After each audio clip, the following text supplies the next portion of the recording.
Kas čia? Šaka. Ha, o čia? Tik akmuo. Gerai, taip. Ar mano nugaros voras?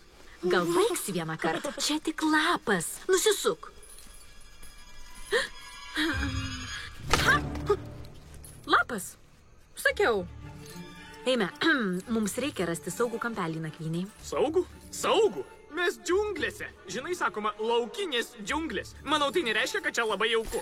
Na, tu gal ir nežinai, bet čia laukinėse džiunglėse papūgos ir gyvena. Ei, nekalbėk man apie gamtą. Aš žiūriu Animal Planet. Žinau viską apie maisto grandinę. Matai, čia aš tik užkandis. Paprasčiausias Kijevo kotletas. Todėl tupime medžiuose, o ne ant žemės. Paskui tave. O, ne, tikrai ne. Man būtų žymiai jaukiau kokiame nors namelyje. Hei, gal ten? Negaliu patikėti, kad atsitempiau čia tokį stuobrį. Atsitempiai? Tuoj parodysiu. Žydriau! Oi! Žydriau! Kas dabar ką tempia, ką? Haha, labai juokinga.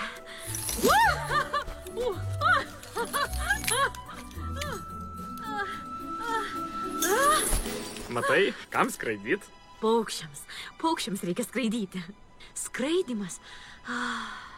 Tai svaiginantis jausmas ir visiška nepriklausomybė. Ar nenorėtum?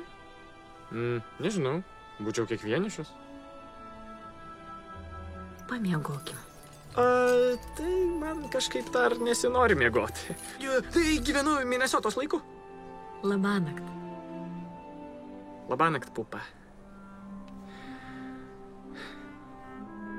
Labanakt, Linda.